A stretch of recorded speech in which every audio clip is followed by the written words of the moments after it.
Olá a todos! Como é que estamos, pessoal?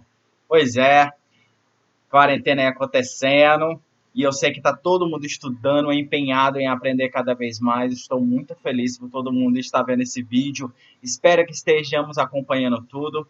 Eu estou planejando lançar para essa semana, acredito que essa semana, dois materiais. Um material de estudo para PSS1, que é praticamente conteúdo, e também uma lista de atividades de tudo que a gente viu de história moderna, beleza? Então, todo o conteúdo de história moderna, desde o Renascimento até a Revolução Francesa, também vai ser lançado. Acredito que eu estou só terminando o conteúdo de PSS1, pelo menos até na segunda-feira vai ser lançado para vocês as atividades. Então, não é só essa as novidades que nós temos. Ainda vamos ter... Deixa eu arrumar a câmera. Certo, agora. Temos mais outra novidade. Uma das principais novidades que a gente está tendo agora é que em breve vamos, acredito que vocês já vão estar sabendo, porque algumas matérias já lançaram, nós, o Isoladas, vamos utilizar o Google Classroom ou Google Sala de Aula, onde vai ser lançado materiais por lá, atividade por lá, os vídeos também vão ser hospedados por lá, e vai ficar muito mais fácil para você estudar, vai ficar muito mais organizado e a gente vai utilizar esse sistema pelo menos até o fim da quarentena, que vai acabar, espero que acabe muito em breve, porque a gente precisa voltar ativa, voltar de se ver, voltar a trabalhar mais rápido, porque eu sei que essa questão de EAD, vídeo em aula, dificulta para algumas pessoas, mas não se preocupem que logo vamos estar tete a tete nos vendo e vai ser muito divertido, vai ser muito legal, beleza? Então, aguardem novidades, porque as novidades virão e logo, logo a gente vai se ver, ok?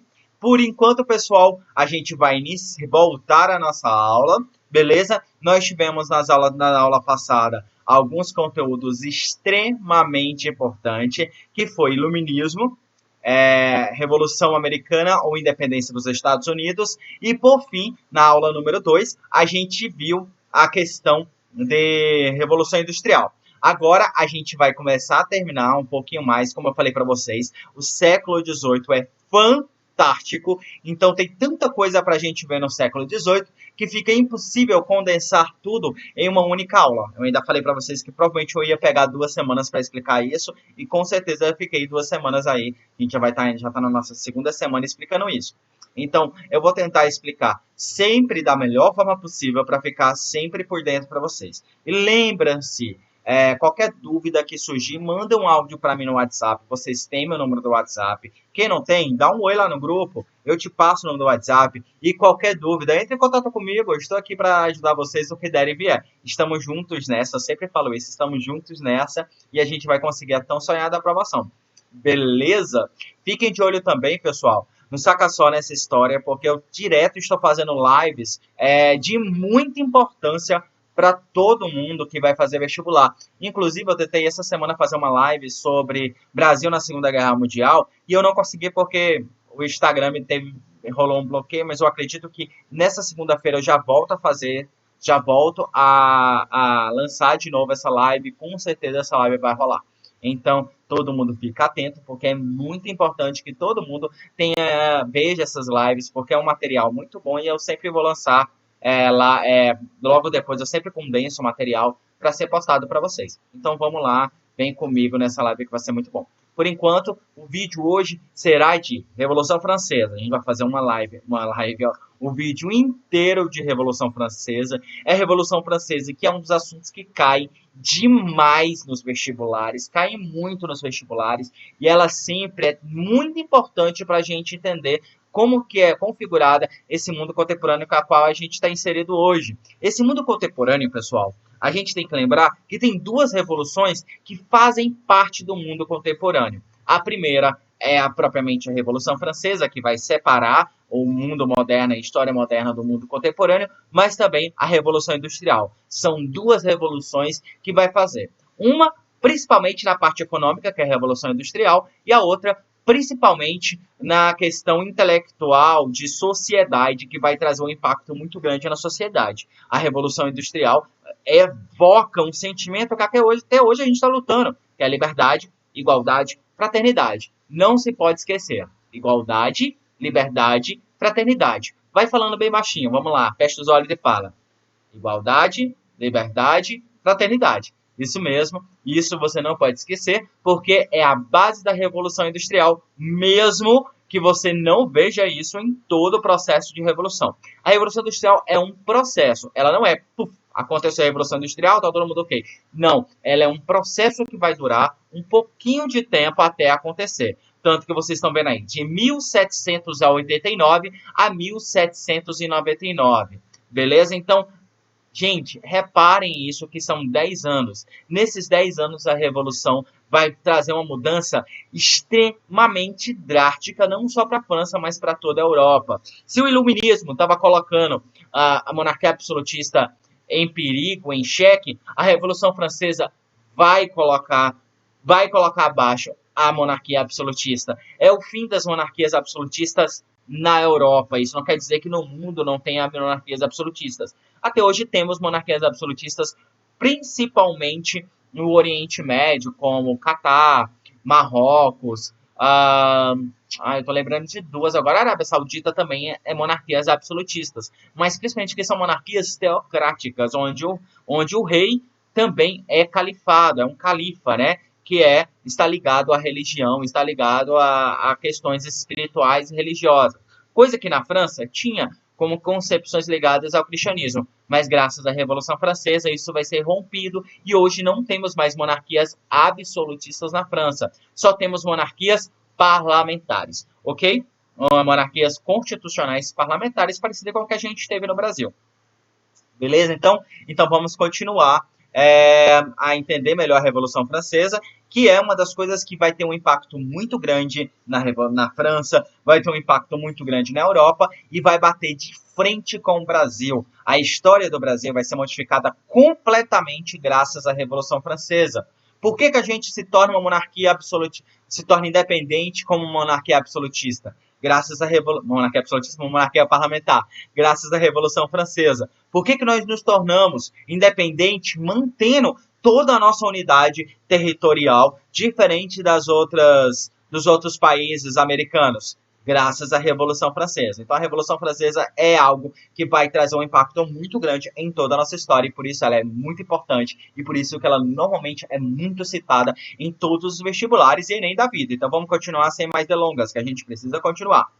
Vamos lá então. Revolução Francesa, de 1789 a 1791. A estrutura anterior. A gente precisa entender que existe toda a França. Por que a Revolução Francesa aconteceu na França? Porque existia toda uma base que vai fomentar a Revolução Francesa.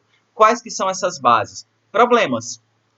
A França viveu um problema, era o país mais populoso do mundo, era um dos países que enfrentava problemas sociais absurdos, cara. A França enfrentava problemas sociais bastante difíceis, principalmente questões econômicas, uma pobreza muito grande, uma monarquia extremamente, mas quando eu falo assim, mas é extremamente com força, extremamente rica, é uma monarquia extremamente esbanjava demais. A gente tem um dos maiores símbolos da monarquia absolutista, o Luís XIV, Luís XIV, que vai ser um dos reis mais famosos. Ele vai falar, eu sou o rei Sol, eu sou o Sol, eu sou a França. Então ele encarnava literalmente a monarquia absolutista dentro da sua estrutura. E o último monarca da França vai ser Luís XVI, que vai ser decapitado. Mas vamos entender. Como é que era a economia da França pré-revolução? Ela era basicamente agrária. A maior parte das propriedades era feudos, reduzido o capitalismo agrário. Então, cara, você tem uma França em pleno século XVIII, onde a Inglaterra estava já no seu processo de industrialização ali no seu auge, fazendo o processo de industrialização. Você tem também a questão de os outros países já estavam se, tipo, sobressaindo dessa questão de feudo, e a França, que era o país mais populoso, ainda mantinha um feudo. Não era exatamente esse feudo, digamos assim, esse feudo medieval que a gente viu nas aulas de feudalismo. Era um feudo um pouco diferenciado, é um feudo no período moderno, onde você tem o senhor feudal como propriedade privada daquela terra, ele era o dono daquela terra, o senhor feudal, mas ele era vassalo do rei da França, que era, digamos assim, o maior sucerano de todos, e em tese, tudo que estava dentro da França pertencia a ele, então ele que mandava, ele que conseguia manter a língua ali unificada, existia uma unificação, mas a estrutura social, digamos assim, era uma estrutura feudal. Então você percebe que ainda tinha muito de monarquia, tinha muito de feudalismo, muito de medievalismo dentro da França. A França era um país atrasado.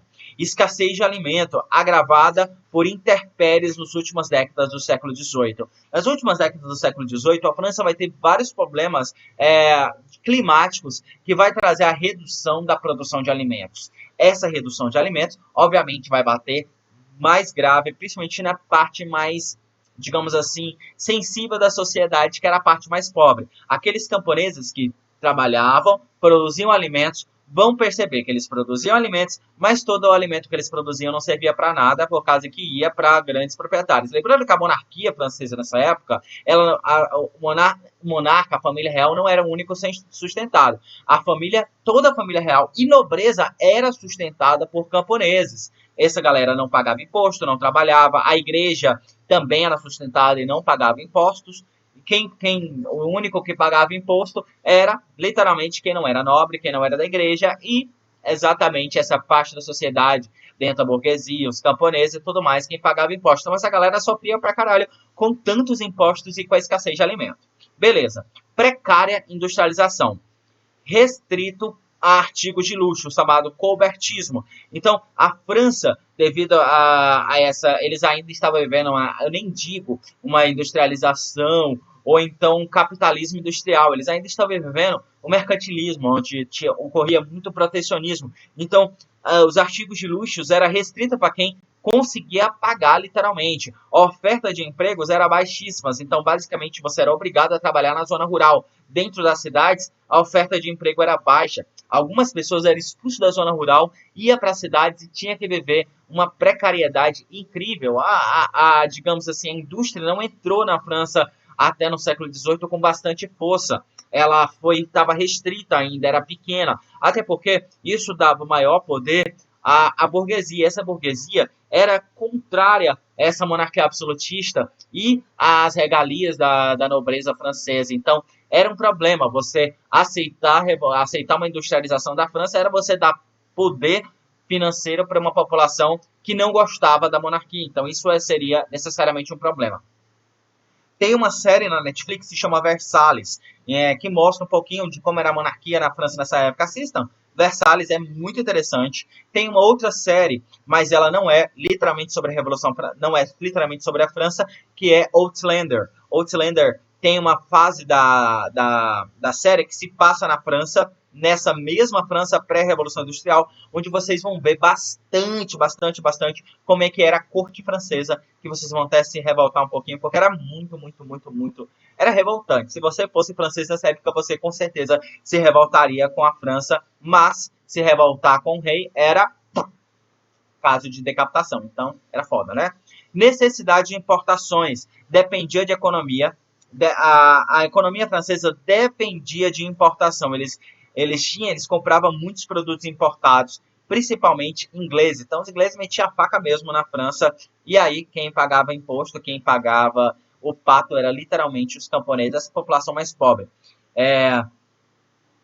Dívida dos séculos anteriores era muito comum, então a França pagava, os camponeses pagavam muitos impostos, principalmente por causa de muitas dívidas dos séculos anteriores que estavam sendo pagos, estavam sendo cobrados. E aí, pessoal, muito do ranço que se tem da Inglaterra, dos franceses contra a Inglaterra, também da Guerra dos 100 Anos medieval, mas ainda vão continuar principalmente durante essa fase, por causa que a Inglaterra metia a faca mesmo na França.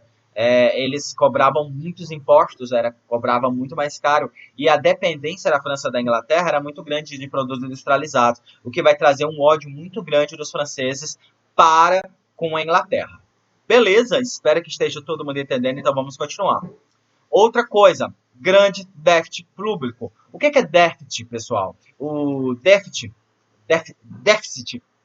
público é que o governo gasta mais do que arrecada. Por mais que o governo francês cobrava muitos impostos da França, ainda assim a França ainda não conseguia sustentar toda a sua corte, era muito gasto, era muito gasto. Por exemplo, sustentação do nome da corte era mais ou menos 400 mil pessoas sustentadas pela corte. Isso é muita gente, é muita gente. A gente está falando, por mais que a gente está falando bem assim, a população da França era grande, mas isso, 400 mil pessoas, é muita gente, pessoal, dentro de um país francês, dentro de uma França do século XVIII, era muita gente que era sustentada.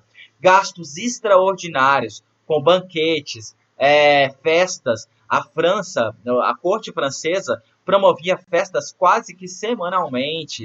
Então, isso tudo, enquanto os franceses, a corte francesa, manjava, comia muito, comia coisas caríssimas, a população passava abaixo, a população sofria demais. Então, a ausência de uma política produtiva, o que é uma ausência de uma política produtiva? A ausência de o governo investindo em produção. Então, os burgueses praticamente se autossustentavam, não tinha nenhum apoio do Estado, só o Estado solar, metia pau nos franceses, o que deixava a população ainda mais descrente. E também, obviamente, isso era pouco, também tinha a questão de guerras no estrangeiro. A França promovia várias guerras no estrangeiro, principalmente a questão de tentar impor colônias, como você tem colônias francesas, como a Guiana Francesa, que é grudado aqui no Brasil, mas você tem o Haiti também, que é francês, e várias outras colônias francesas que eram sustentadas e protegidas, exploradas também, obviamente, pela França, mas isso gastava-se muito dinheiro para manter essas colônias. É claro que a gente também vai ter colônias que vão precisar ser defendidas na França não, nas colônias francesas da África, que também vão depender de gastar muito dinheiro para defender essas colônias. Então a gente tem uma França extremamente cara, extremamente deficitária, onde gastava-se muito mais do que arrecadava, e aí cada vez precisava de mais dinheiro, e a cada vez eles vão cobrar muito mais do país. Por exemplo, a gente pode fazer uma relação com a França atual, com a França pré-Revolução Francesa, com o Brasil? Pode. O Brasil também tem um déficit público muito grande, a gente gasta muito mais do que arrecada. Por mais que o governo esteja tentando cortar gastos, a gente ainda tem uma máquina pública que gasta muito, muito, muito, muito, muito. O nosso déficit,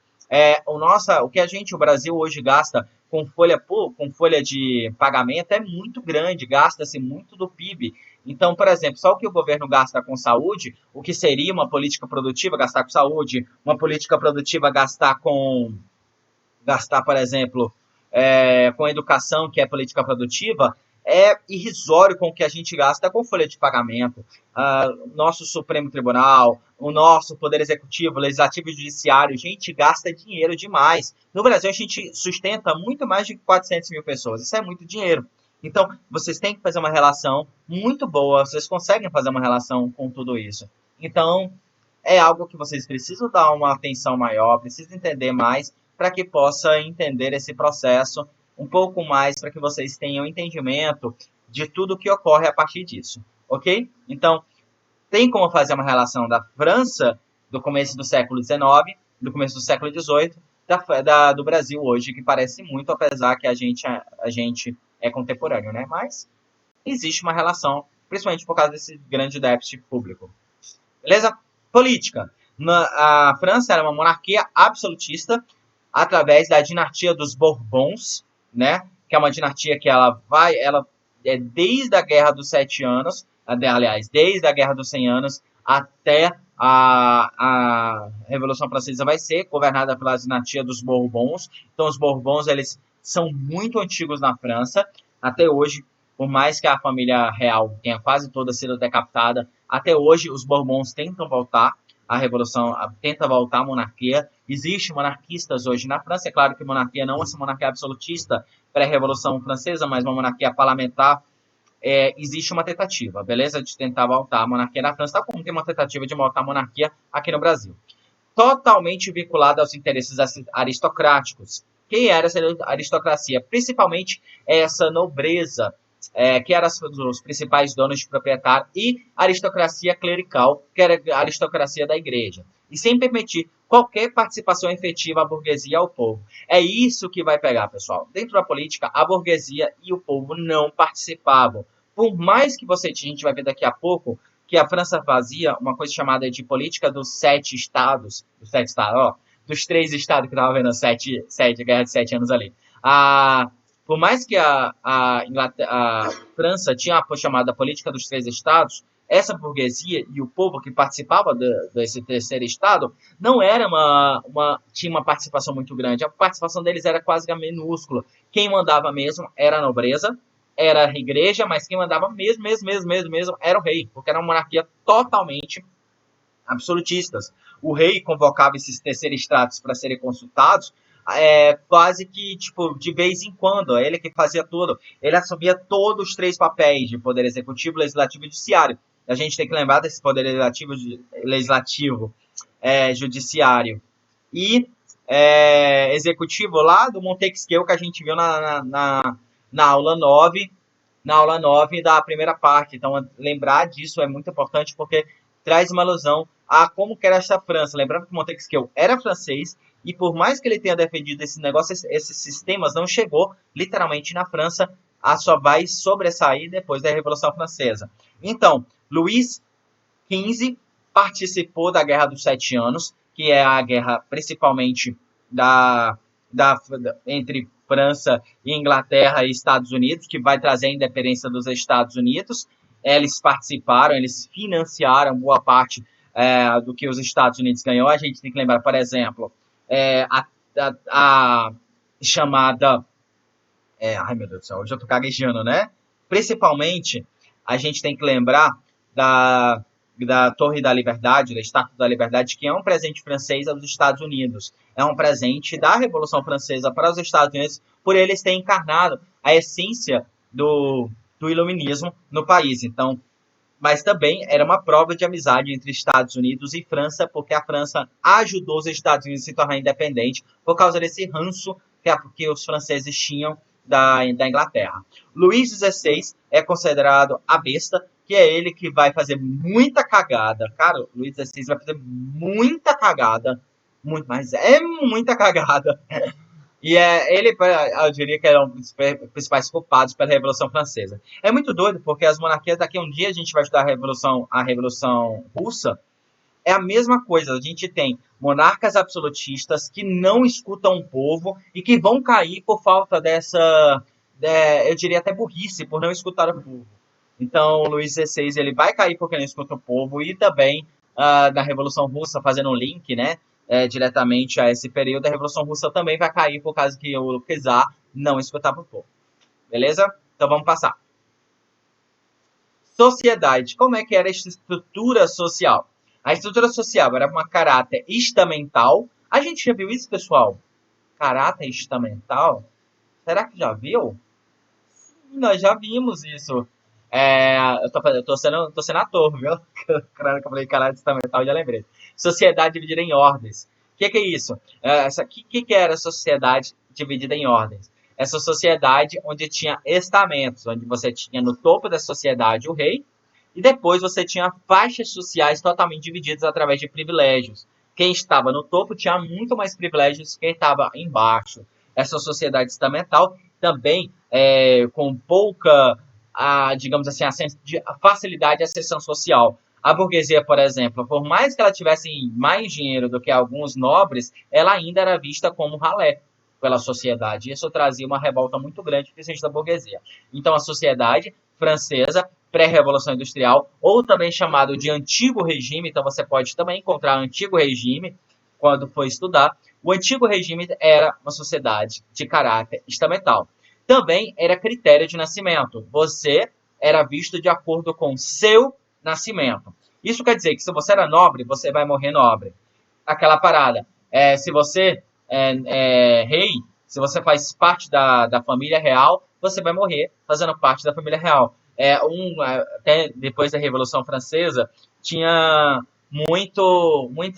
alguns, digamos assim, bordões como você perde a majestade, mas não perde a nobreza, sangue azul. Então você nascia de sangue azul e vai morrer de sangue azul. Então, por mais que você perdesse seus títulos, você ainda vai ter esses títulos. Então, era uma característica muito interessante que a gente vai ver durante todo o processo de Revolução Francesa. Muitos, inclusive, que eram privilegiados por esses critérios de caráter, estamentos e tudo mais, vão perder, vão ser mortos por causa disso. Então, a divisão desses estados sociais, beleza? Como é que era essa divisão?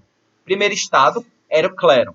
Esse clero era dividido em alto clero e baixo clero. O alto clero era os aristocratas do poder. Era o que chamamos assim, os principais bispos. A gente tem que lembrar que, por mais que na França já tenham protestantes, mas a religião oficial ainda vai ser a religião católica. A França vai ter, até hoje, né? A religião católica é muito forte na França, até hoje. Então, ela era muito mais forte no antigo regime. Então, você vai ter aristocráticos poderosos dentro do alto clero, que vai ser aquelas caras que tinham um status no poder na igreja muito grande, que eram os bispos, arcebispos e tudo mais. Essas pessoas que normalmente viviam dentro da corte e que vão ter um controle político absurdamente grande dentro da França. E você também tinha o baixo clero, que era o clero mais popular. Ele tinha uma participação política muito baixa, que eram aqueles padres que estavam no interior, eram os padres que não tinham nenhum cargo de grande importância dentro da igreja, eram aqueles padres de interior que viviam na zona rural. Esses padres, inclusive, vão participar muito da Revolução Francesa. Eles vão participar e vão aderir à Revolução Francesa por ter contato com o povo e muitas vezes se revoltar diante dessas injustiças sociais. Então, o baixo clero era visto como inferior, era visto como caipiras, era visto até mesmo camponeses, porque eles participavam efetivamente dessa vida da sociedade. É muito doido e eu quero que vocês observem esses estados, porque principalmente os estados do topo que vão principalmente sofrer bastante, beleza? Sofrer.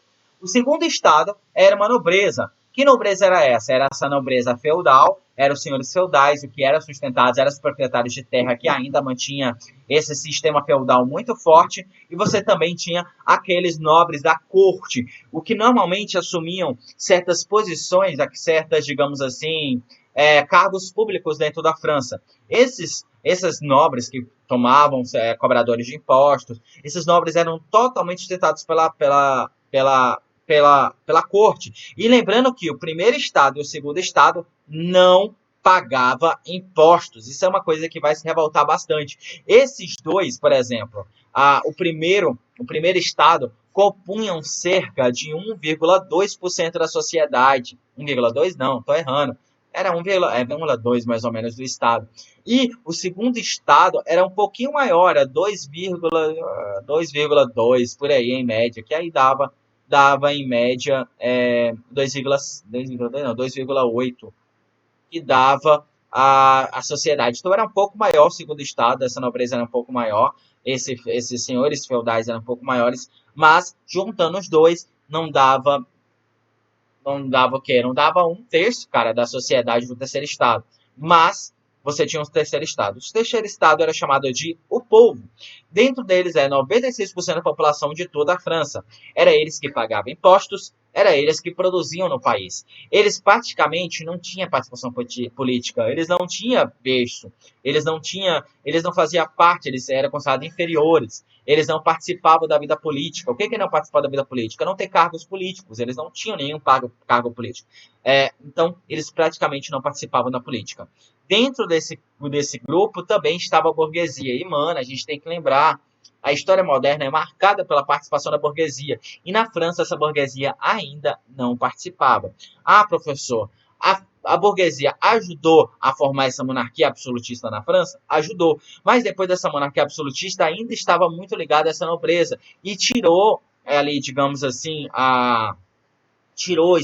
deixou por escanteio essa burguesia. Essa burguesia era dividida em dois grupos, os girondinos e os jacobinos. Os girondinos era a alta, digamos assim, era o alto terceiro estado. Era a galera mais rica desse terceiro estado. Eles eram os financistas, eram os donos de bancos que ajudavam, financiavam e tudo mais. Eles eram os donos das primeiras indústrias, os que sozinho conseguir aí, claro, eles também eram financistas, às vezes eram industriais e financistas ao mesmo tempo, e eram os grandes comerciantes da França, eram os donos de navios e tudo mais. Essa galera mais rica, essa burguesia muito mais rica, era chamada de girondinos, a gente não pode esquecer, porque essa galera vai fazer parte de toda todo esse processo industrial, esse processo revolucionário também. E depois você tinha a baixa, digamos assim, a galera mais pobre, e a maioria do terceiro estado, que eram os jacobinos, eram os artesãos comerciantes, eram esses mais pobres, digamos assim. Eu tomei tererê e o tererê me deixa minha garganta um pouquinho arranhando, por isso que eu fico tossindo toda hora, não tô doente não. Eram chamados funcionários públicos mais de um baixo escalão absurdo, eram aqueles que estavam no meio da sociedade, que não tinha um poder político. Não confundam participação política com funcionários públicos, pessoal. O funcionário público dos jacobinos eram funcionários públicos de baixa patente, digamos assim, eram soldadinhos, baixinhos, tá? Eram esses jornais aqui, pessoal. Eu tomo isso aqui, beleza? Por isso que arranha a garganta. Mas eu gosto mais. Desculpa. Então você tinha os funcionários públicos que eram de baixa patente, era funcionários de baixa patente, ou era essa galera que não ganhava muito dinheiro, não.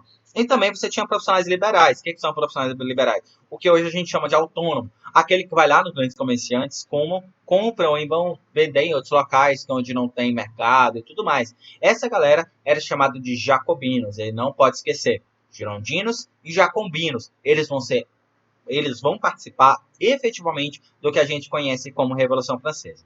Dentro desses, você vai ter também os sans-culottes. Olha, gente, eu adoro falar sans-culottes. Sans-culottes em francês significa meia calça, que eram trabalhadores e desempregados urbanos. Eles vão usar, eram aquelas pessoas que usavam meia calça, que é aquele que vinha até o joelho e depois era... Gente, daqui a pouco vai olhar uma imagem de sans-culottes, mas vocês podem falar sans-culottes também, né? Tá bom? Em brasileirado, mas o certo é sans-culottes, que era esses trabalhadores da zona rural e desempregados urbanos. Era aquela galera que não teve estudo de nada, era camponês, saiu da zona rural e foi para a zona urbana e não conseguiu emprego. E você tinha os camponeses, que a maioria era servos. Servos de quê? Desses nobres feudais, que ainda estavam muito ligados à terra e ainda trabalhava e pagava todos aqueles impostos e muito mais outros impostos, como corvéia, talha, banalidade, eles ainda. Então, assim, tipo assim, se passou 300 anos que o feudalismo está em decadência, mas a França ainda insistia nisso. Então, você pode notar, digamos assim, o atraso da França do antigo regime. A França vai ser digamos assim, as últimas feudos da Europa, não. Os últimos feudos da Europa vão ser russos. É isso mesmo. Que vão chegar ao fim em 1917 com a Revolução Russa. Ok? Então vamos passar? Olha aí. Reação aristocrática. Então aqui a gente já vai começar a ver digamos assim, o início da Revolução Francesa. Vocês perceberam como que era a sociedade na Revolução, entenderam como que essa França era atrasada, tinha muito poder na mão de poucas pessoas, os privilégios dessa sociedade, dessa pequena faixa da sociedade, de 4% da sociedade, era muito grande, esse 4% da sociedade era sustentada, oprimia 96% da sociedade, e mesmo que esse 96% da sociedade também tinha muita gente rica. E aí você tem gente rica sendo, digamos assim, oprimida, não vai dar certo, né? Então essa sociedade vão começar a lutar o terceiro estado vão querer participar, principalmente essa galera. Deixa eu só voltar um pouquinho aqui. Os girondinos vão querer participar da vida política. Os girondinos vão querer entrar e também ditar regras. E isso vai trazer um problema, beleza? Aristocratas exigem que Luís XVI convoque votação para aumentar impostos. Essa déficit estava crescendo cada vez mais e esses aristocratas, principalmente o primeiro estado e o segundo estado, não estavam conseguindo sustentar. Eles não estavam conseguindo mais comprar coisas muito caras e eles queriam que o Luís XVI convocasse votação para aumento de impostos. Essa votação era quem? A votação dos terceiros estados. Como é que era isso? O rei convocava os estados gerais, que era o primeiro, segundo e terceiro estado. A eleição dos deputados dos terceiros estados. Então, cada estado, o clero, o segundo estado, que era a nobreza e tudo mais, e o terceiro estado, que era o povo, votava em deputados. Esses deputados iam para a Câmara de Deputados na votação com seus deputados. Esses deputados votavam. Então, esses deputados, vamos falar bem assim, os deputados do primeiro estado votavam em uma coisa. O segundo estado votava em única coisa. E o terceiro estado votava em única coisa. Então, você tinha 3 votos. Cada estado votava em alguma coisa. O que normalmente acontecia? O clero se juntava à nobreza para manter seus privilégios em detrimento a terceiro estado. Professor, o terceiro estado é a maioria. Sim, era a maioria, mas eles não eram votados. Eles não tinham poder de votos, porque eles sempre votavam sozinhos. Beleza? Então, clero e nobreza querem votar por estado. Então, eles votavam através por estado. E o povo quer voto por deputado. Então, o povo queria um voto, eles até aceitavam esse sistema, mas que o voto seja através de cada deputado eleito fosse um voto, e não por voto por estado. O ministro Necker aconselhou a Luís XVI a ouvir o povo. O rei demite Necker e adota o voto por estado. Então, você tem um ministro que fala, olha, rei, bora escutar o povo, eles são a maioria, é a galera que paga imposto, é eles que nos sustentam, vamos escutar o povo, acho que é interessante. O rei fala, você tá errado, velho. Eu vou escutar a galera, a nobreza e o clero, que é quem tá aqui comigo, eu vou escutar o povo. Eles vão tirar nossa regalia, nosso privilégio. Esse povo vai querer tirar nosso privilégio. Então não vamos dar poder político a eles. E tirou o rei Decker, que era a favor de voto por porcentagem. E é muito doido, né? Se fosse voto por porcentagem, esse terceiro estado, que fazia parte de 96% da sociedade, ele seria eleito, né? Ele teria um poder muito grande. E aí tirava força. Então, o rei, ele não e jamais aceitaria isso, porque isso, em tese, seria, por fim, ao seu poder. Beleza? O povo, então, não aceita a decisão e retire-se dos Estados Gerais e declara-se em Assembleia Nacional Constituinte. Cara, então o rei, Luís XVI, a besta, adoro esse título, a besta. O rei Luís XVI, a besta, vai convocar os terceiros estados. Quando chega todos os estados, vai falar bem assim, beleza, vai ser voto por deputado, né? O Luís XVI fala, não, foda-se. Vai ser voto por estado. Então, cada estado vai ter um voto. Isso praticamente era o quê? Então, era falso. Porque o Luís XVI ele estava a favor do primeiro e segundo estado. Então, o primeiro e segundo estado votava no que o Luís XVI queria. E o terceiro estado falava assim, querido, então foda-se, eu vou sair daqui e pega a sua coisinha, coloca debaixo do braço e pica a mula de dentro da Assembleia. E isso causa um choque muito grande, porque eles simplesmente se recusam a votar em qualquer coisa. E assim, essa galera se junta e forma uma Assembleia Nacional Constituinte. O que é essa Assembleia Nacional Constituinte, galera? Isso era muito doido, porque essa Assembleia Nacional Constituinte é muito parecido com o segundo Congresso da Filadélfia, no que ocorreu nos Estados Unidos para fazer a declaração de independência dos Estados Unidos. E também eles vão se parecer com a Inglaterra, que também já tinha feito uma Constituição. O que é uma Constituição? Uma Constituição, ele limita poderes de todo mundo, inclusive do rei. Então o rei tinha muito medo de formar uma Constituição. Então o terceiro estado, ele se junta sozinho para formar uma Constituição. Essa Constituição ela vai ser votada, vai ser criada para exatamente limitar o poder do rei e o poder do primeiro estado e do segundo estado.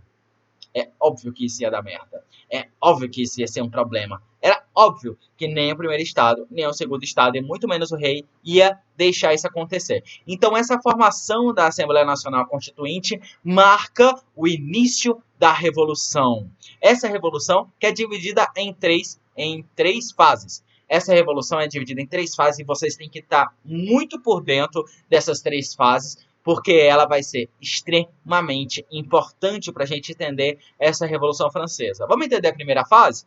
A primeira fase ela vai de 1789, que marca o início da Revolução Francesa, até 1792. Gente, eu nasci em 1989. Eu nasci nos 200 anos da Revolução Francesa. Achei chique isso. Chique, né? Assim, né? Enfim, foda-se. A Assembleia Nacional Constituinte ela vai ocorrer de 89 a 91, então aí são 2 anos. Gente, eu sou muito ruim mais. São 2 anos aí na Assembleia Nacional Constituinte. Dentro dessa Assembleia Nacional Constituinte, é aí que surge o conceito de direita e esquerda dentro da Assembleia Nacional Constituinte, porque dentro dessa Assembleia, quem ficava do lado direito eram os girondinos e quem ficava do lado esquerdo eram os jacobinos. Os girondinos era a alta burguesia, era aqueles que eles não eram contra a monarquia. Os girondinos não eram contra, eles eram a favor de uma reforma. O que é essa reforma? Essa reforma era a favor que, gente, vamos fazer assim. Não vamos querer derrubar o rei, nem nada assim não. Vamos manter o rei, só que vamos reformar as instituições. Os girondinos eles queriam que a monarquia ela se reformasse, não que ele chegasse a um fim, porque não era satisfatório o fim da burguesia, não era satisfatório o fim da monarquia. Eles eram a favor que a monarquia se tornasse uma monarquia constitucional parlamentar. É óbvio que isso diminuiria os poderes dos reis, mas isso traria problemas. No entanto, os girondinos eram a maioria dessa Assembleia Nacional Constituinte. Então, a Constituição vai ser formulada dentro de uma monarquia constitucional parlamentar. Beleza? É aí que acontece. Quais são os principais, digamos assim, os principais acontecimentos? Principalmente uma fase que se chama de Grande Medo. O que é o Grande Medo? No meio rural francês, camponeses e nobres amarraram-se prevendo um confronto mútuo. Apenas em casos isolados, camponeses invadiram e saquearam propriedades feudais. Entretanto, um sentimento de pânico generalizado tomou conta dos franceses, principalmente na zona rural francesa, nas zonas mais afastadas de Paris. O medo começou a ser muito grande. Esses jacobinos começaram a incentivar as pessoas a invadirem os grandes feudos e tacarem fogo, destruir castelos, destruir igrejas. Então eles começaram a incentivar. Isso aconteceu? Não, isso não aconteceu em muitos casos. Foi casos isolados que isso aconteceu. Mas assim, tipo assim, caralho, velho, em tal lugar, tipo, Lyon, que era um local da França, é um local, em Lyon, os camponeses invadiram, amarraram e açoitaram os nobres e tacaram fogo dentro do castelo, saquearam todos os recursos do senhor feudal. Tu acredita nisso? A outro falava, menina, é verdade, gente, isso pode acontecer aqui agora, o que a gente faz? Será que vai acontecer aqui? E começa a galera a ficar desesperada, tá ligado? E começa a ficar, esse é o grande medo, esse foi esse sentimento, de fato não acontecia. E aí o que começou a acontecer? Por medo disso acontecer, muitos senhores feudais começou a pressionar ainda mais os camponeses, afastando eles ainda mais e estão tendo um problema muito grande dentro disso. O segundo grande problema que aconteceu durante essa fase foi a chamada queda da Bastilha, ou tomada da Bastilha. Já até brinquei bastante isso, que foi no dia 14/7 de 1789. A queda da Bastilha, o que é isso? A queda da Bastilha, a Bastilha era uma prisão. Dentro dessa prisão, eles estavam presos, principalmente os inimigos do antigo regime. Era aquela galera que se voltava contra, era aquela galera que tentou protestar, tudo isso. Essa galera era que estava presa na Bastilha. Então, o que vai acontecer? Os jacobinos vão invadir a Bastilha, beleza? E derrubar e quebrar as portas da Bartilha, vai abrir a Bartilha e libertar todos os presos políticos. O que é isso? Por quê? Porque a Bartilha era o símbolo do absolutismo. Todo mundo que era contra o poder do rei era mandado para a Bartilha. Se todos os presos políticos da Bartilha estavam libertos, isso trazia, era um poder simbólico, um absurdo, isso, porque trazia a queda desse poder absolutista, que mostrava que o povo não aceitava mais esses mandos e desmandos da monarquia absolutista, entendeu? Então também a Bartilha, igual está escrito ali, também era depósito de armas e pólvora. Isso quer dizer que esses jacobinos estavam com muita arma e muito poder bélico. Isso traria um problema muito grande. No mês depois, a abolição dos privilégios feudais vão ser aprovada, vai também ser aprovado o fim da servidão e confisco dos proprietários feudais, que era uma promessa de reforma agrária. Esses gerondinos, que faziam parte dessa monarquia absolutista, que faziam parte do terceiro estado, que tinha o maior poder, vão começar a aprovar coisas. E aí a gente tem que lembrar que eles vão começar a aprovar, eles vão começar a tomar decisões, digamos assim. Essa Assembleia Constituinte vai falar, foda-se o que o rei quer, a gente vai começar a aprovar decisões. Eles começam a aprovar algumas coisas, entre elas a abolição dos privilégios feudais, o feudalismo vai chegar ao fim, literalmente em 1789, o fim da servidão. O que é servidão? Você não vai ter nenhum papel já com seu senhor feudal. E também os servos vão começar a ser livres para ir e voltar. Eu não quero mais viver dentro do feudo. Beleza, meu filho, tu pode ser livre. E o confisco de propriedades rurais. O que é isso? Esses proprietários feudais que não utilizavam a terra vão ser confiscados a terra deles para o Estado. E o Estado vai querer fazer uma pequena reforma agrária. Vai dividir para esses sons colonos que não tinha terra, que estava desempregado, que não tinha mais nada. Isso fazia com que, principalmente esses jacobinos, diminuíssem essas revoltas deles. O que vai acontecer? A aristocracia, então, vai começar a fugir. Esses nobres vão perceber, poxa, que pariu, velho, acho que não está legal viver aqui na França. Bora picar a mula? Os outros começam a picar a mula. Cara, eles começam a fugir da França. Esses nobres, essa aristocracia, tanto o primeiro clero e o segundo clero, a aristocracia do primeiro e segundo, do primeiro clero, tanto a aristocracia do primeiro estado e do segundo estado começa a fugir da França por medo. O grande medo também vai fazer isso. Eles vão começar a fugir, principalmente para duas monarquias absolutistas, para a Áustria e para a Prússia. Esses estados que fazia parte do Império Russo Austro-Húngaro, eles que faziam parte vão começar a fugir da França e vão fazer parte e vão começar a conspirar contra a Revolução de lá. Tanto que daqui a pouco a gente vai ver o rei Luís XVI vai tentar fugir exatamente para a Áustria e para a Prússia. E essa aristocracia que vai fugir para a Áustria e para a Prússia vão tentar formar exército para invadir a França. Mas, sem spoilers, eu estou dando spoiler, cara, da aula. Se eu não faça isso, não dê spoilers da aula. Beleza? Desculpa por esse spoiler sem graça, mas vamos continuar. Beleza. Esse terceiro estado, que também era formado na Nacional Constituinte, eles vão fazer a Declaração dos Direitos do Homem e do Cidadão. Declaração dos Direitos do Homem e do Cidadão. Beleza.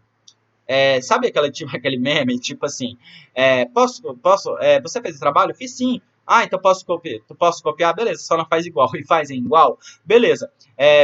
Esses Declaração dos Direitos do Homem e do Cidadão é baseado na Declaração de Independência dos Estados Unidos. Só que eles vão trazer também a questão de liberdade, igualdade e vão adicionar a questão de fraternidade. Se liga nisso. Declaração dos Direitos do Homem e do Cidadão.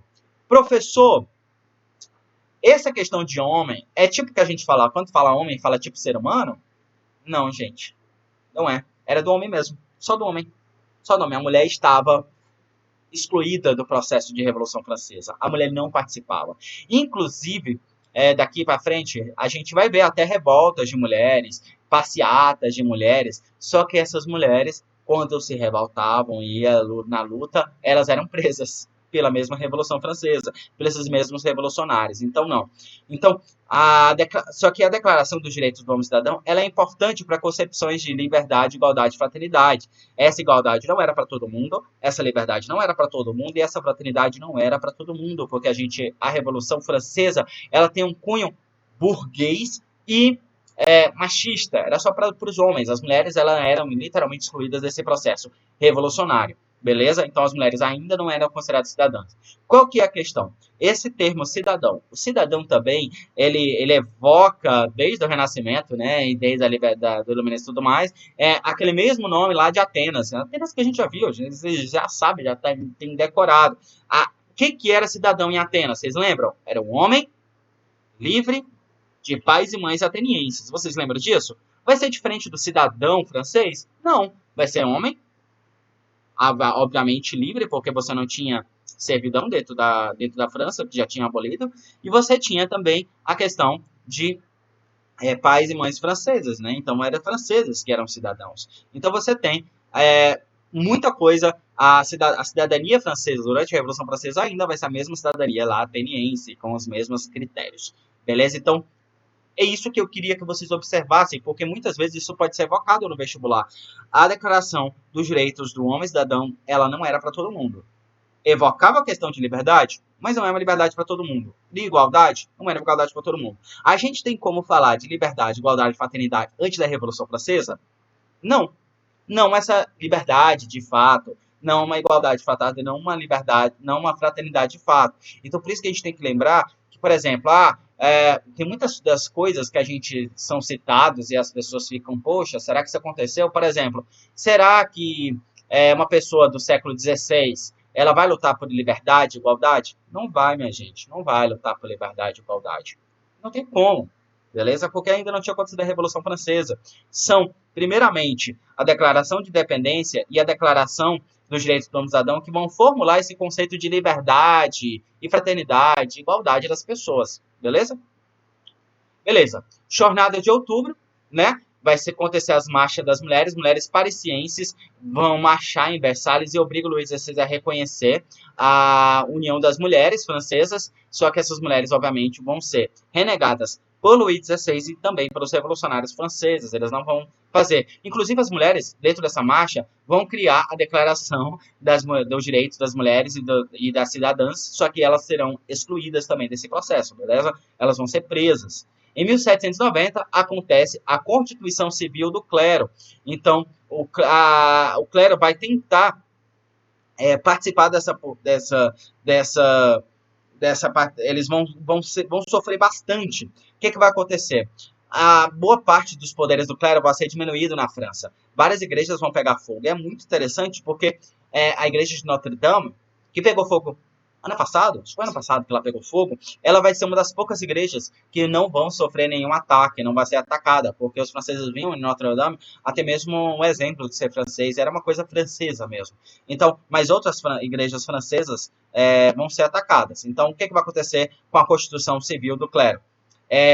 Essa Constituição vai diminuir os poderes políticos do clero. Como é que eles vão fazer isso? Primeiramente, a igreja afastada do poder. Eles vão criar o que a gente conhece hoje como Estado laico, o Estado separado da igreja.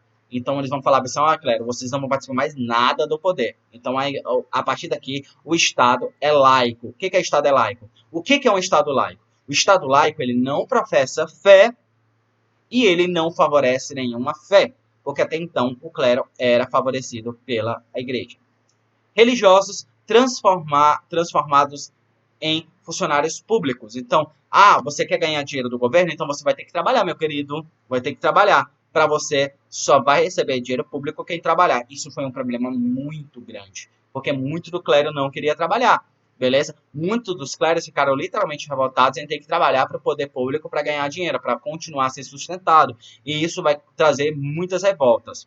Confisco dos bens da igreja, chamado de cisão do clero. Essa cisão, rompimento, muitas das coisas que foram dadas para a igreja pela monarquia vão ser confiscados pelo Estado. O que é isso? A gente tem que lembrar, vocês lembram quando eu falei que a gente estava vendo feudalismo? Eu falei que na França, maior parte os maiores feudos, os feudos mais ricos franceses eram exatamente da igreja. Então, esses feudos, essas várias terras vão ser confiscadas pelo Estado, pelos girondinos. O baixo clero jura a Constituição e aderir à Revolução. Então, esse baixo clero, que já conviviam com a, digamos assim, com a Revolução, eles vão falar, beleza, gente, vocês estão certos, a igreja, a gente fez voto de pobreza, então a gente tem, se a gente quiser dinheiro, a gente tem que trabalhar. Então eles vão aderir à Revolução, vão chegar neles, vão aderir. Já o alto clero não vai aceitar essa Constituição Civil do clero e emigra, a maior parte vão emigrar para a Europa, para a Áustria e para a Prússia, unindo-se a outros imigrados e recebendo o apoio dos governos locais, como, por exemplo, da Inglaterra, articulando uma contra-revolução. Gente, a revolução já está constituindo, mas assim, essa primeira fase da revolução ela é completamente girondina, beleza? São os girondinos que vão fazer parte. Então, os girondinos, vocês podem muito bem estar notando que não aboliu a monarquia. Só que vai diminuir os poderes da monarquia, vai diminuir os poderes do Estado, do primeiro Estado e do segundo Estado. Beleza? Em 1971, aprovada a Constituição Geral. Então, essa Constituição Civil do clero vai ser aprovada e tudo que vai ser aprovado a Constituição. Os três poderes vão ter votos proporcionais e vai acontecer o que a gente chama de fim do absolutismo. Então, o rei não vai ter mais um poder absoluto. Beleza? A segunda fase da Revolução, aliás, a segunda parte da primeira fase da Revolução vai ser, então, uma monarquia constitucional. Eles obrigam Luís XVI jurar a Constituição. Por exemplo, dentro da monarquia brasileira, o imperador Dom Pedro I e o imperador Dom Pedro II, antes de ser coroados imperadores, eles tinham que colocar a mão sobre a Constituição e jurar lealdade à Constituição. Então, eles colocavam a mão na Constituição e falavam, juro lealdade a essa Constituição, porque a Constituição limita os meus poderes. Isso é uma monarquia constitucional. Na Inglaterra acontece isso, na Holanda acontece isso, na Dinamarca acontece isso. Todas as monarquias constitucionais, o maior poder é da Constituição. Beleza? Então, quando isso acontece, a Áustria e a Prússia declaram guerra à França. Por que a Áustria e a Prússia declaram guerra à França? Porque a monarquia constitucional francesa colocava em xeque a própria poder absolutista na Europa. Querendo espiar.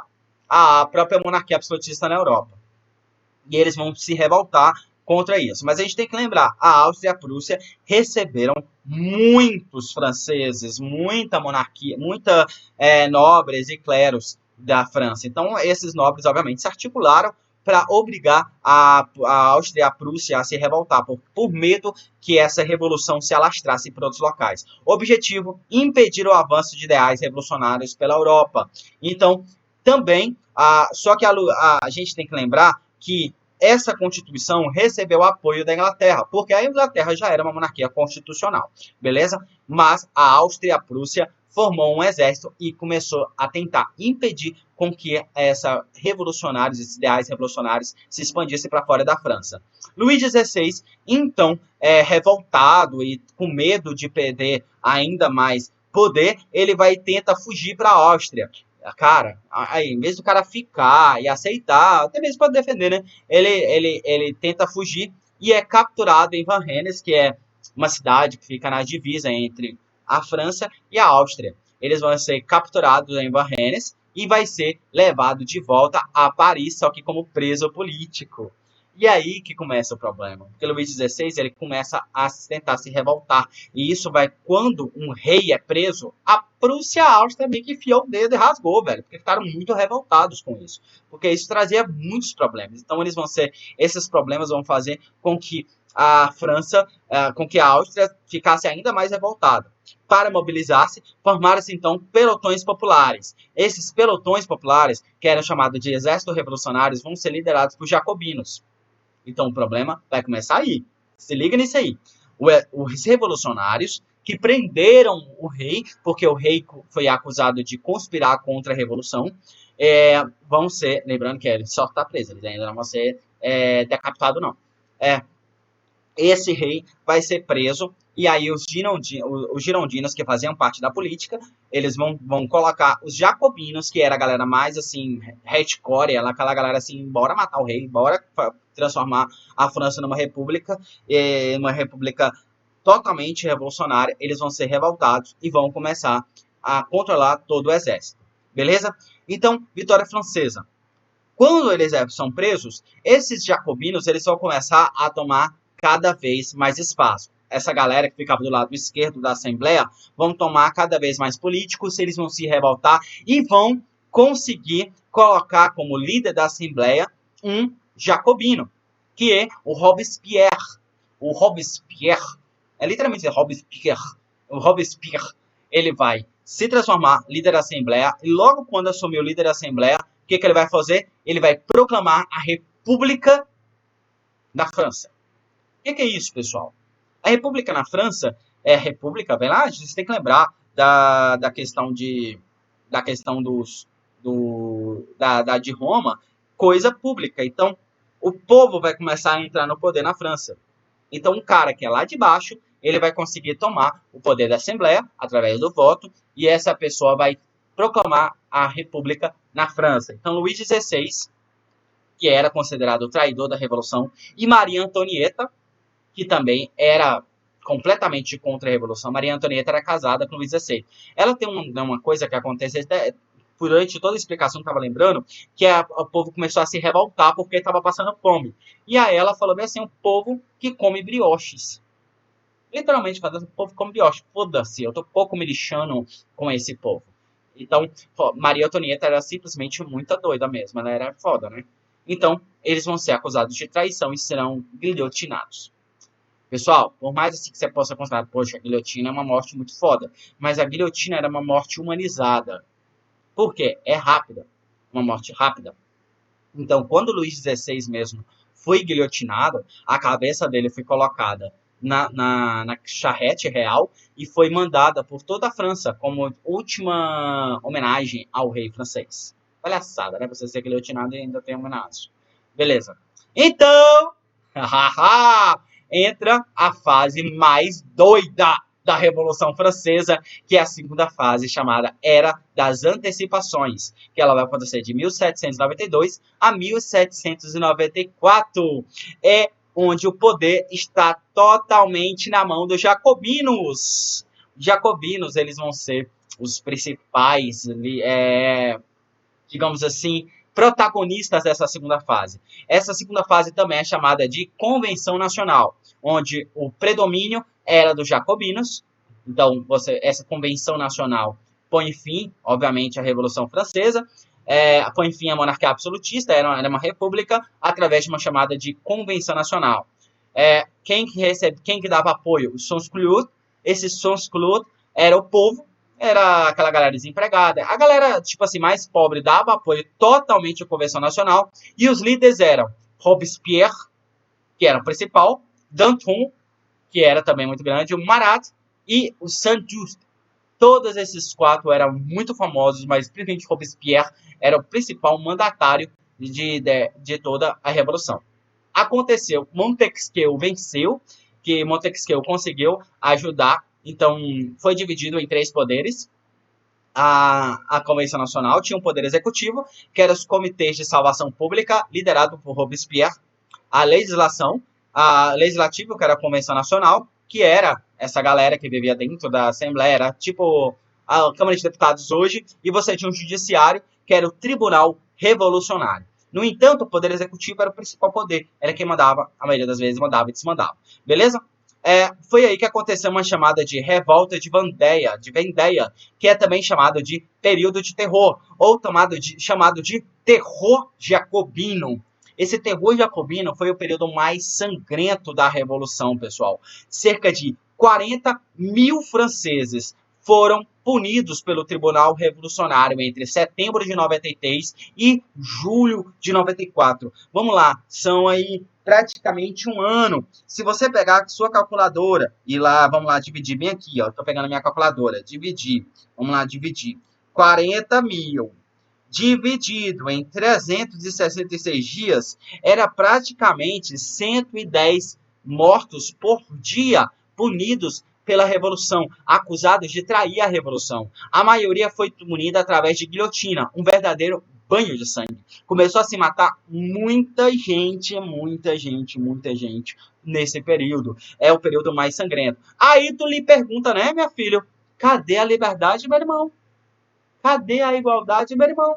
Cadê a fraternidade, meu irmão? É exatamente isso. Cadê a liberdade? Cadê a igualdade? Cadê a fraternidade no terror jacobino? Literalmente não existia. A liberdade era a sua liberdade em não criticar os líderes da revolução. A sua igualdade era não fazer parte da... Ai, ai, palhaçada isso, né, gente? E não tinha fraternidade nenhuma. Então era muito doido, porque você... Se você evocasse o poder de igualdade, você estava traindo a revolução que lutava pelo poder de igualdade. Era muito doido. Então é o período de Maio um paradoxo dentro da própria Revolução Francesa. A terceira fase, que é a chamada Era das Consolidações, ou também chamada de Diretório. Aconteceu o golpe de 9 do Temidor ou reação termidoriana. O fracasso das reformas jacobinas, as disputas e brigas entre seus principais líderes e o banho de sangue do terror jacobino levaram os jacobinos a perder o apoio popular, o que permitiu os girondinos retornarem ao comando da revolução. Esses jacobinos, eles fizeram tanto terror, mataram tanta gente, que muita gente se revoltou contra os jacobinos e conspiraram contra eles, a ponto de mandar o próprio Robespierre para a guilhotina. Quando matam Robespierre na guilhotina, os girondinos conseguem tomar o poder e transformam, conseguem tomar esse poder e fazem voltar novamente a consolidar os poderes da revolução. Os girondinos conseguem isso. Mas os jacobinos ainda vão ser revoltados. E ainda dentro dessa monarquia, dentro dessa assembleia, que ainda a assembleia vão estar ainda bastante forte, vai ser chamados os realistas. Os realistas vão ser a favor de uma monarquia absoluta, da monarquia constitucional. Eles vão ser a favor, eles vão ser considerados chamados reformistas, realistas, porque eles vão ser a favor de voltar o que a gente conhece como monarquia. Então, eles vão ser a favor do retorno dos Bourbons. Então, o poder executivo não vai ser mais controlado por uma única pessoa. O poder executivo vai ser controlado pelo diretório. Esse diretório era 5 membros votados pela Assembleia. Então, 5 pessoas. Isso fazia com que o poder, ninguém conseguisse tomar o poder absolutista novamente, né? Então, você evitava, digamos assim, revoltas. Então, enfrentavam levantes internos, até mesmo os jacobinos que estavam tentando voltar os jacobinos do poder, conspiração dos iguais. Então, vai ter um caráter socialista utópico de 1796, vai ter uma fase, cerca de uma semana, que vão se aplicar, digamos, o comunismo vai acontecer dentro da Revolução Francesa, onde todos os poderes vão ser abolidos durante uma semana, e vão ter, assim, digamos assim, muitas pessoas a favor de fim da propriedade privada e tudo mais, e durante uma semana eles vão conseguir isso, mas depois volta ao normal, por causa que os girondinos estão no poder. Constatação de ameaça estrangeira, os absolutistas vão tentar controlar a França, vão continuar mantendo o exército e tentar impedir com que a França se torne uma república e consiga alastrar a revolução por outros locais. E a Inglaterra também temiam essa França absolutista, essa França revolucionária também, porque essa revolta, essa revolução, os ideais também colocavam em xeque a monarquia na França. Na Inglaterra. E externamente, exércitos acumulando vitórias. Então, os exércitos vão cada vez acumular cada vez mais vitória, cada vez mais vitória, cada vez mais vitória, e vão elevar em poder um cara chamado de Napoleão.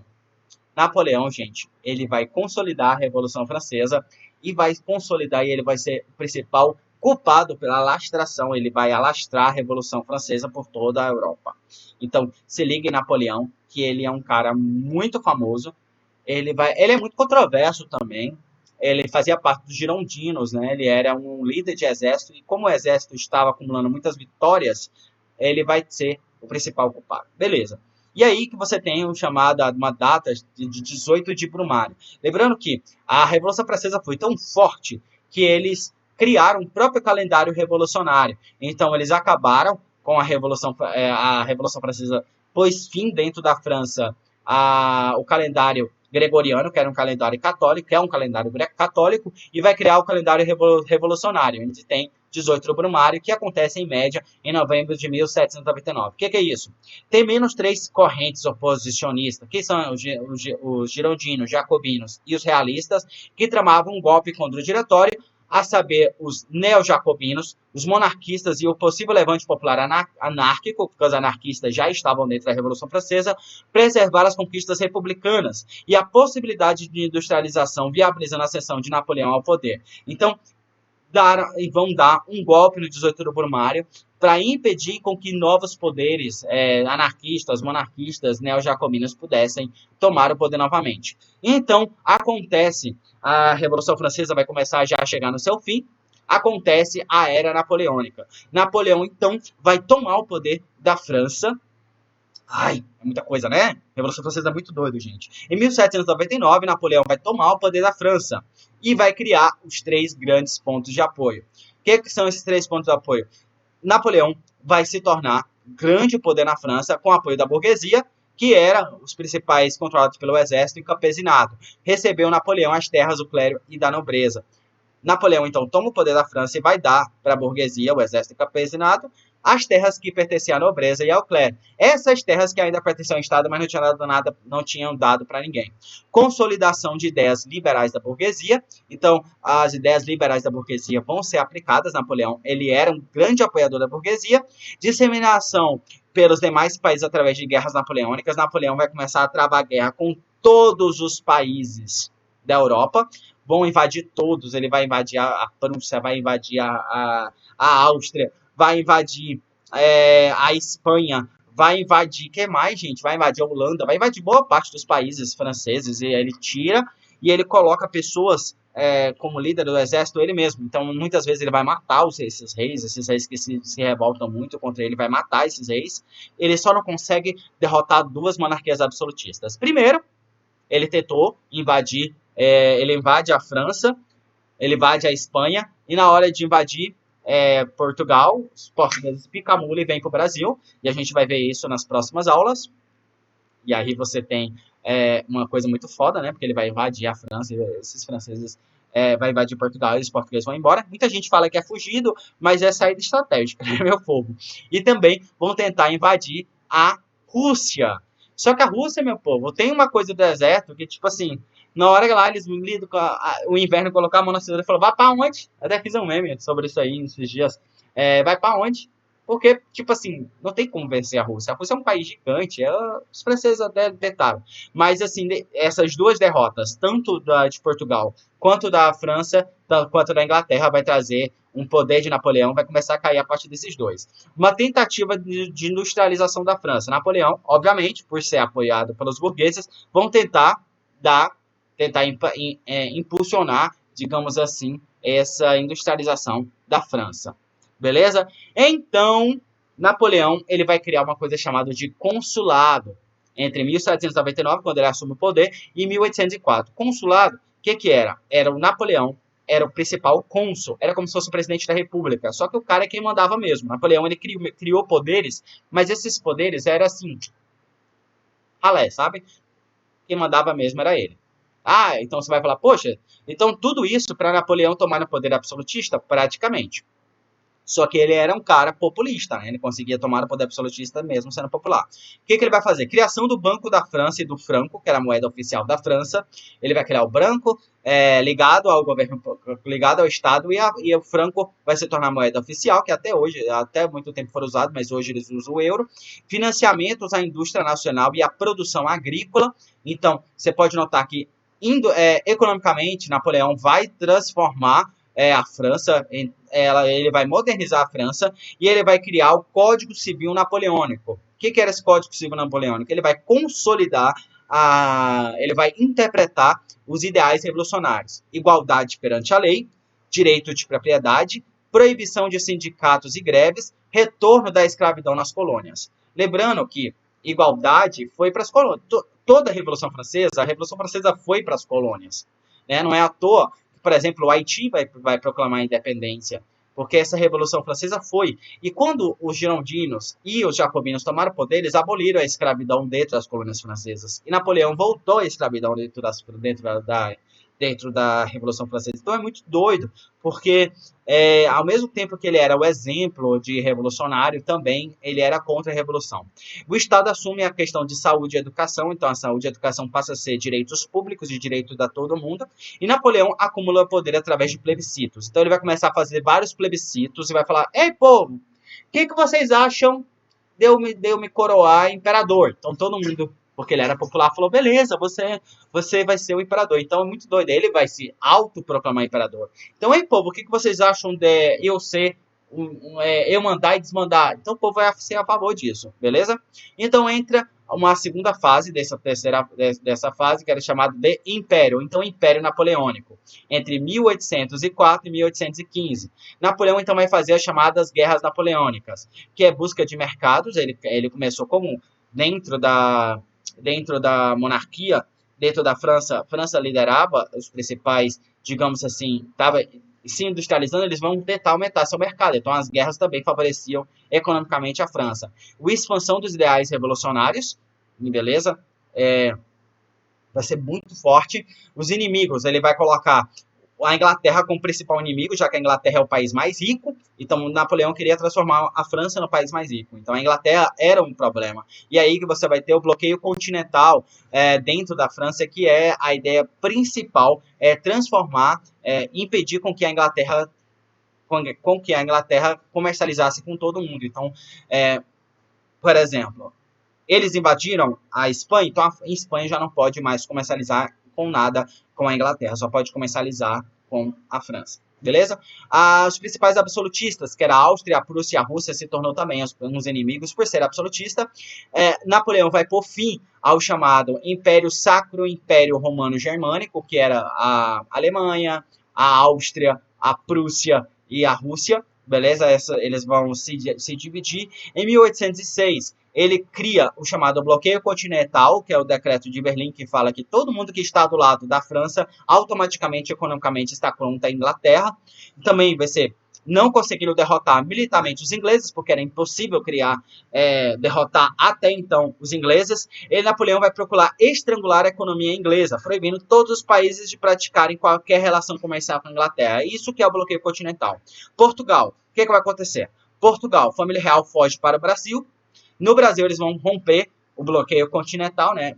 Assim, por medo, porque dentro de Portugal, eles estavam com medo da França, então eles não estavam comercializando com a Inglaterra. E a Inglaterra foi a Inglaterra, inclusive, que falou assim: olha, portugueses, olha, Dom João, vai para o Brasil, longe do Brasil, e Napoleão não vai atravessar o oceano para te atacar. Você mantém sua coroa e ainda você vai se tornar, por exemplo, você vai manter sua coroa e vai poder comercializar com a gente. Olha que beleza. E aí o rei de Portugal monta essa estratégia de ir embora para o Brasil. Na Espanha, José Bonaparte assume o poder e todas as colônias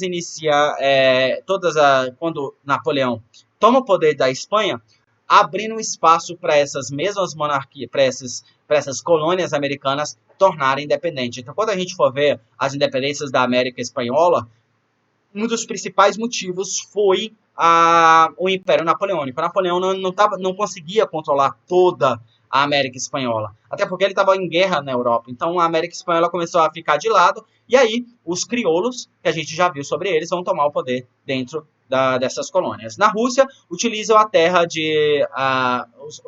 os franceses tentam invadir a Rússia, só que a Rússia, para impedir o avanço dos franceses, eles criam uma chamada de técnica, a tática de terra arrasada. O que é isso, terra arrasada? Como a Rússia é muito grande, o czar falou assim: ei, russos, venham para a capital. Só que antes deles ir embora de onde os franceses estavam invadindo, eles tacavam fogo nas casas, envenenavam poços, destruía tudo. Então os franceses iam avançando e não tinha nada para eles, tá ligado? Isso fez com que eles ficassem cada vez mais pobres. Então, cada vez que eles iam invadindo, mais gente ia morrendo. E aí, o ponto final para a derrota francesa foi o inverno. E aí, fudeu tudo, né? Então, Napoleão, fragilizado e com o poder absurdo, Napoleão, então, é deposto do poder e é exilado na ilha de Elba. Ele vai ficar preso na ilha de Elba por ser contra-revolucionário, né? A ilha de Elba é uma ilha, digamos assim, perto da França, beleza? Então os Bourbons, então, vão retornar ao poder na, na França, vão voltar a uma monarquia absolutista, e a burguesia, então, começa a se mobilizar por medo dos Bourbons voltarem a se tornar absolutistas. Então começa o chamado governo dos 100 anos. O que é?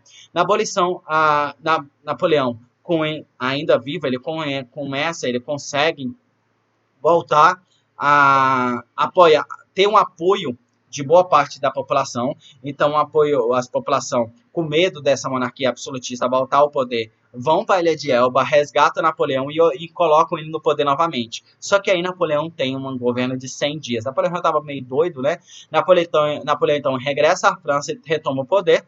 Derrotado em Waterloo por outra batalha, é preso em Santa Helena, onde morreria em 1821. Então, Napoleão vai morrer em 1821 e aí volta-se a revolução, as ideias revolucionárias novamente, só que como uma república. E aí põe fim, literalmente, à monarquia francesa. Aí eles não vão nunca mais voltar ao poder novamente, essa monarquia. Aí marcaria o efêmero retorno dos absolutistas no poder. Então, os absolutistas tentam voltar e não conseguem novamente, beleza? Ok, meu povo, aqui você tem, eu coloquei no final desses slides algumas, porque eu esqueci de colocar os mapas mentais dos slides anteriores, quando eu postá-los lá no Google Drive, eu quero que vocês vai estar certinho esses slides. Então aí você tem o mapa mental do iluminismo das aulas anteriores, da aula anterior. Você tem o mapa mental da Revolução Francesa. Esse mapa mental também está muito bem feito. Eu queria que vocês dessem uma atenção muito boa nele. O mapa mental da Revolução Industrial, que também está muito boa. Dê uma atenção para ele. E o mapa mental da Revolução Francesa. Ok? Então está muito bem feito. Dê uma atenção. Gente, no mapa mental que vocês verão aliás, o material que eu vou mandar para vocês vai estar lá. Nossa, 1h20! Meu Deus do céu, 1h20 de aula. Não tinha notado tudo isso, desculpa aí. Era para ser só uma aula, só uma hora. Então vocês vão ver lá na aula. Eu já estou terminando da PSS1. Toda vez que terminar um conteúdo, vai ter para vocês produzirem o próprio mapa mental de vocês, porque eu acredito extremamente no potencial desse conteúdo. Então, belezinha, ok? Espero que todo mundo tenha entendido essa questão de Revolução Francesa. E qualquer dúvida, estou aqui, meu povo. Pode mandar que eu respondo. Manda. Qualquer dúvida que eu respondo. Então, beleza?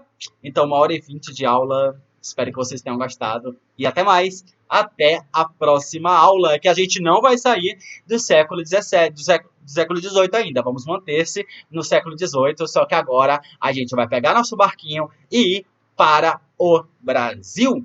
Zil. Ok? Um abraço e até mais!